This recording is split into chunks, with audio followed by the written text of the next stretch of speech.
पढ़ रहे हैं कार्बनिक रसायन कक्षा 10 का एक बहुत ही महत्वपूर्ण चैप्टर। कार्बनिक रसायन में अब तक हम लोगों ने एल्केन श्रेणी, एल्कीन श्रेणी, एल्काइन श्रेणी, एल्कोहल श्रेणी, कार्बोक्सिलिक अम्ल श्रेणी, कीटोन श्रेणी, इन सभी के बारे में पढ़ा। इन सभी का हमने आईयूपीएसी नाम देखा, कैसे इनका आईयूपीएसी नाम ज्ञात किया जाता है। तो कक्षा 10 में इनके अलावा कुछ अन्य दूसरे भी कार्बनिक जो है यौगिकों का आईयूपीएसी नाम हमें ज्ञात करना पड़ता है। जैसे कि कुछ कार्बनिक यौगिक होते हैं जिनमें पार्श्व श्रृंखलाएं होती हैं, जनक श्रृंखलाएं होती हैं, जनक श्रृंखलाओं के साथ पार्श्व श्रृंखलाएं भी संलग्न होती हैं। तो ऐसे कार्बनिक यौगिकों का आईयूपीएसी नाम कैसे ज्ञात किया जाता है, इस वीडियो में हम बहुत ही सरल और आसान तरीके से आज उसको ज्ञात करेंगे। तो सबसे पहले हमको ऐसे कार्बनिक यौगिकों का आईयूपीएसी नाम ज्ञात करने से पहले कुछ चीजें जाननी जरूरी हैं। जैसे कि पार्श्व श्रृंखला। आखिर ये पार्श्व श्रृंखला क्या होती है? पार्श्व श्रृंखला का एक नाम और भी है प्रतिस्थापी। तो इसका डिफिनीशन आप देखिए कि वे एल्किल समूह। एल्किल समूह क्या होता है? हमने आपको अपने पिछले वीडियो में बताया था कि जब एल्केनों में से एक हाइड्रोजन परमाणु हम कम कर देते हैं तो प्राप्त समूह को हम क्या बोलते हैं? एल्किल समूह बोलते हैं। तो वही चीज, वे एल्किल समूह जो कार्बन श्रृंखला में चुने नहीं जाते।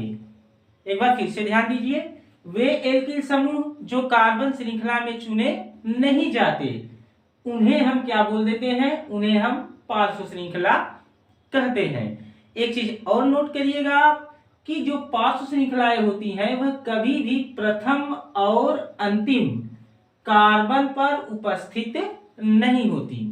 जो पार्श्व श्रृंखलाएं होती हैं वो कभी भी प्रथम और अंतिम कार्बन पर उपस्थित नहीं होती। अगर ये प्रथम और अंतिम कार्बन पर उपस्थित रहेंगी तो फिर हम उन्हें पार्श्व श्रृंखला नहीं बोलेंगे, तो उन्हें हम सीधा सीधा बोल देंगे क्या? जनक श्रृंखला। क्या बोल देंगे? जनक श्रृंखला। तो ऐसे ही कुछ कार्बनिक यौगिकों का हम आज आईयूपीएसी नाम ज्ञात करेंगे। तो यहाँ पे देखिए, अब यह एक कार्बनिक यौगिक हमने यहाँ पे लिख रखा है, तो कुछ नहीं है इसमें। देखिए, सबसे पहले हम कार्बन परमाणुओं की सबसे लंबी श्रृंखला को इसमें चुनेंगे। जैसे कि आप इधर से काउंट करिए, 1 carbon, 2 carbon, 3 carbon, 4 carbon, 5 carbon, 6 carbon और 7 कार्बन। ये सबसे लंबी क्या है? कार्बन परमाणुओं की श्रृंखला है। तो जो कार्बन परमाणुओं की सबसे लंबी श्रृंखला होती है उसे हम बोलते हैं जनक श्रृंखला, यानी पेरेंट चेन बोलते हैं। उसके बाद उसके पार्श्व में यानी अगल बगल में जो श्रृंखलाएं मौजूद होती हैं उन्हें हम क्या बोल देते हैं? उन्हें हम बोल देते हैं पार्श्व श्रृंखला। तो आपका यहां से लेके पूरा यहां तक ये तो हो गया आपका जनक श्रृंखला। क्या हो गया? जनक श्रृंखला हो गया, जनक श्रृंखला। उसके बाद अब ये जो आप देख रहे हैं CH3, यहां भी CH3, यहां भी CH3, ठीक है। ये जो मेथिल समूह आप देख रहे हैं इन्हें हम क्या बोलेंगे? इन्हें हम बोलेंगे पार्श्व श्रृंखला। क्या बोलेंगे? पार्श्व श्रृंखला बोलेंगे। तो ऐसे ही कार्बनिक यौगिकों का आज हम आईयूपीएसी नाम ज्ञात करेंगे। तो देखिए, तो चलिए हम लोग इसी का जो है क्या करते हैं? आईयूपीएसी नाम ज्ञात करते हैं। तो आईयूपीएसी नाम ज्ञात करते समय सबसे पहले एक नियम आपको ये मालूम होना चाहिए कि यदि दो समान मूलक दोनों सिरों से समान दूरी पर हैं, यदि दो समान मूलक दोनों सिरों से समान दूरी पर हैं तो अधिक प्रतिस्थापक वाले सिरे को हम सबसे पहले क्या करते हैं? चुनते हैं। तो आप इसमें देखिए, दो जो है जो समान मूलक है दोनों सिरों से समान दूरी पर है। अब आप यहाँ देख लीजिए, यहाँ पे इधर से देखिए दूसरे कार्बन पे ये CH3 मेथिल समूह मौजूद है। इधर से भी देखिए अगर आप तो दूसरे स्थान पर यह मेथिल समूह है, लेकिन तीसरे स्थान पर भी एक मेथिल समूह मौजूद है। तो अंकन हम उस सिरे से करेंगे जिधर से यह जो समूह है यानी जो पार्श्व श्रृंखलाएं हैं वो क्या है, अधिक प्रतिस्थापक है। क्या है, अधिक प्रतिस्थापक है। तो चूंकि इधर से पार्श्व श्रृंखला एक दूसरे स्थान पे है, एक तीसरे स्थान पे है, और इधर से एक दूसरे स्थान पे है, लेकिन ज्यादा संख्या में ये जो पार्श्व श्रृंखलाएं हैं वो इधर है। तो अंकन हम क्या करेंगे, इसी सिरे से करेंगे। तो अंकन कर लीजिए, 1 carbon, 2 carbon, 3 carbon, 4 carbon, 5 carbon, 6 carbon और 7 कार्बन। 7 कार्बन है। तो देखिए अब हमें इसका ज्ञात करना है IUPAC नाम। तो कुछ नहीं करना है, आपको सिर्फ इतना ध्यान देना है कि एक मेथिल समूह दूसरे कार्बन के पास है, एक मेथिल समूह तीसरे कार्बन के पास है और एक मेथिल समूह छठे कार्बन के पास है। तो कुछ नहीं करना है, एक मेथिल समूह दूसरे कार्बन के पास है तो 2, एक मेथिल समूह यहाँ तीसरे कार्बन के पास है तो 3, एक मेथिल समूह यहाँ छठे कार्बन के पास है ये मेथिल समूह तो 2, 3, 6। उसके बाद कितना मेथिल है, तो 3 मेथिल है। 3 मेथिल है जैसा कि आप देख सकते हैं, एक मेथिल दूसरे पे, एक मेथिल तीसरे पे, एक मेथिल छठे पे है तो 3 मेथिल है। तो 2, 3 ट्राई मेथिल, 3 मेथिल है तो 3 से हो जाएगा ट्राई। क्या हो जाएगा, ट्राई। 2, 3 try methyl. अब उसके बाद कार्बन परमाणुओं की संख्या कितनी है, तो 7 कार्बन है। तो 7 कार्बन से जो रूट वर्ड होता है वह होता है हेप्ट। क्या होता है, हेप्ट। और प्राथमिक अनुलग्न इसका होगा एन। तो हेप्ट में जब हम एन जोड़ेंगे तो हो जाएगा हेप्टेन। तो इसका हो गया IUPAC नाम 2,3,6 ट्राई मेथिल हेप्टेन। क्या हो जाएगा, 2,3,6 ट्राई मेथिल हेप्टेन। ये हो गया इसका IUPAC नाम। ये क्या हो गया इसका IUPAC नाम। तो देखिए कितना आसान है IUPAC नाम ज्ञात करना। अब दूसरा एग्जांपल देखते हैं। यहाँ पे देखिए हमने पहले भी बताया आपको कि ये जो पार्श्व में स्थित श्रृंखलाएं आप देख रहे हैं ये क्या है, ये पार्श्व श्रृंखलाएं हैं। और ये जो सीधी श्रृंखला है इसको हम क्या बोल देते हैं, जनक श्रृंखला। अब दूसरा देखते हैं। तो दूसरे में भी देखिए, अब कार्बन परमाणुओं की इसमें जो संख्या है वो आप देखेंगे तो 1, 2, 3, 4, 5, 6, 7, 8। ये सीधी श्रृंखला जो आप देख रहे हैं इसमें कुल 8 कार्बन परमाणु हैं। तो सबसे ज्यादा जिस श्रृंखला में कार्बन परमाणुओं की संख्या होती है वो आपका जनक श्रृंखला होता है। तो ये तो आपका पूरा का पूरा मान लीजिए यहां से लेके यहां तक आपका पूरा का पूरा क्या हो गया, ये जनक श्रृंखला हो गया। ये आपका क्या हो गया, जनक श्रृंखला हो गया। उसके बाद अब ये जो बगल में आप देख रहे हैं यहाँ पे CH3 है, यहाँ पे C2H5 है, तो इन्हें हम क्या बोलेंगे, इन्हें हम बोलेंगे पार्श्व श्रृंखला। तो अब हमें इसका IUPAC नाम ज्ञात करना है। तो देखिए एक नियम है, उसको जरा आप फॉलो करिएगा। नियम है, यदि दो विभिन्न एल्किल समूह दोनों सिरों से समान दूरी पर हों तो उस एल्किल समूह को कम अंकन देंगे जो अल्फाबेटिकली पहले आता है।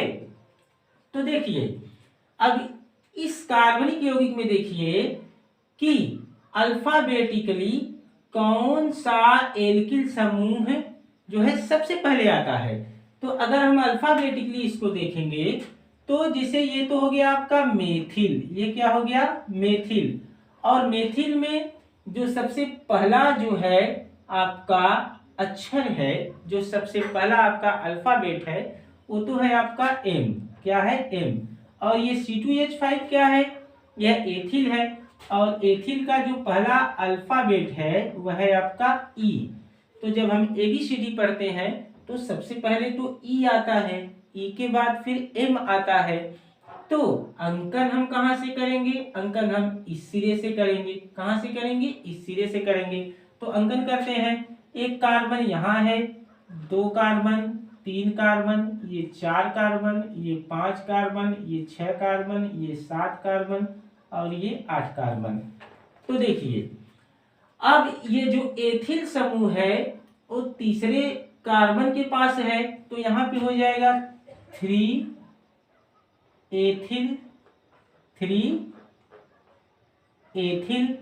उसके बाद यह जो मेथिल समूह है ये छठे कार्बन के पास है, तो 3 एथिल, 6 मेथिल, 3 एथिल, 6 मेथिल। उसके बाद अब कितना कार्बन है, 8 कार्बन है। कार्बन परमाणु की संख्या कितनी है, 8 है। तो 8 कार्बन परमाणु को अगर 8 कार्बन परमाणु है तो उनमें जो रूट वर्ड होता है, मूल शब्द होता है, वो होता है ऑक्ट। और ऑक्ट में जब हम प्राइमरी अनुलग्न एन जोड़ेंगे तो क्या हो जाएगा, ऑक्टेन। तो इसका यूपीएससी नाम हो जाएगा 3 एथिल 6 मेथिल ऑक्टेन, ऑक्टेन। तो ये हो गया इसका आईयूपीएसी नाम। ये क्या हो गया, इसका आईयूपीएसी नाम। तो देखिए कितनी आसान तरीके से हम लोगों ने इसका आईयूपीएसी नाम ज्ञात कर लिया।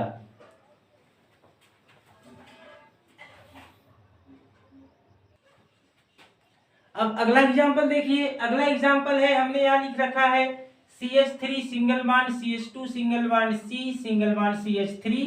उसके बाद अब देखिए इस कार्बन के पास ऊपर की तरफ एक मेथिल समूह है, इस कार्बन के पास नीचे की तरफ एक मेथिल समूह है। तो ध्यान दीजिएगा, अब यहाँ पे अगर हम देखिए इधर से अगर हम अंकन करेंगे तो 1 कार्बन, 2 कार्बन और 3 कार्बन, तीसरे कार्बन के पास ये मेथिल समूह है। और अगर हम इधर से अंकन करेंगे तो 1 कार्बन, 2 कार्बन, तो दूसरे कार्बन के पास मेथिल समूह है।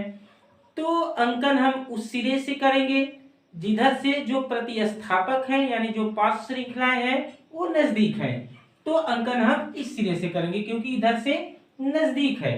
तो चलिए अंकन करते हैं, 1 कार्बन, 2 कार्बन, 3 कार्बन और 4 कार्बन। एक बार हम अंकन और करेंगे क्योंकि दोनों ये जो पार्श्व श्रृंखलाएं हैं, एक ये और ये एक ये एक ही साथ जो है एक ही कार्बन के पास है। तो इधर से भी अंकन कर लेते हैं, 1 कार्बन, 2 कार्बन, 3 कार्बन और 4 कार्बन। अब अगर हम इसका आईयूपीएसी नाम ज्ञात करेंगे तो देखिए एक मेथिल समूह दूसरे स्थान पे है और ये जो दूसरा मेथिल समूह है ये भी दूसरे स्थान पे है। तो इसका आईयूपीएसी नाम हो जाएगा 2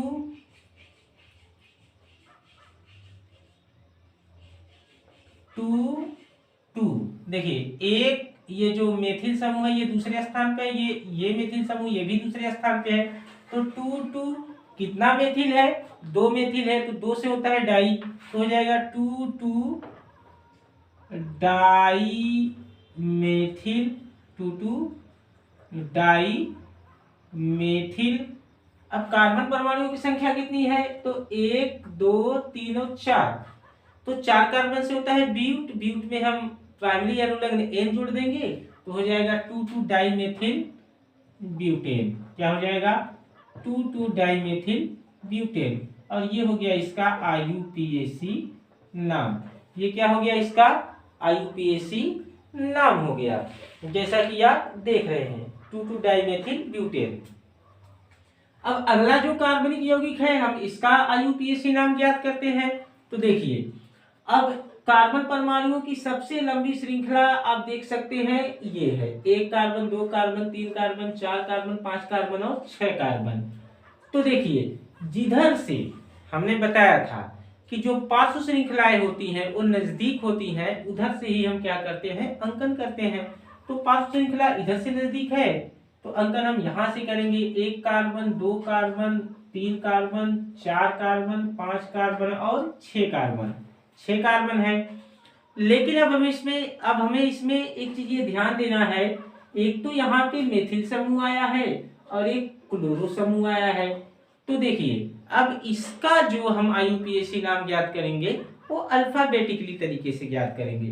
तो देखिए अंग्रेजी का ये, अगर ये मेथिल समूह है तो सबसे पहले M आता है, और ये क्लोरो समूह है तो क्लोरो में सबसे पहले C आएगा। तो देखिए अब इसका हम जब IUPAC नाम ज्ञात करेंगे तो सबसे पहले हो जाएगा, ये जो क्लोरो समूह है ये तीसरे कार्बन के पास है तो 3 हाइफन क्लोरो, यानी 3 क्लोरो, उसके बाद 3 क्लोरो। अब ये जो मेथिल समूह है ये दूसरे स्थान पे है, 2 मेथिल, 3 क्लोरो, 2 मेथिल। कितना कार्बन है? 6 कार्बन है। तो 6 कार्बन से होता है हेक्स। हेक्स में हम प्राइमरी अनुलग्न में जोड़ेंगे एन, तो हो जाएगा हेक्सेन। क्या हो जाएगा? हेक्सेन। हेक्सेन। तो 3 क्लोरो 2 मेथिल हेक्सेन।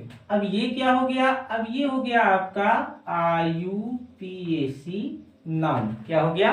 IUPAC नाम। तो इस तरीके से हम जो पार्श्व श्रृंखला युक्त कार्बनिक यौगिक होते हैं उनका IUPAC नाम बहुत ही आसानी से ज्ञात कर लेते हैं।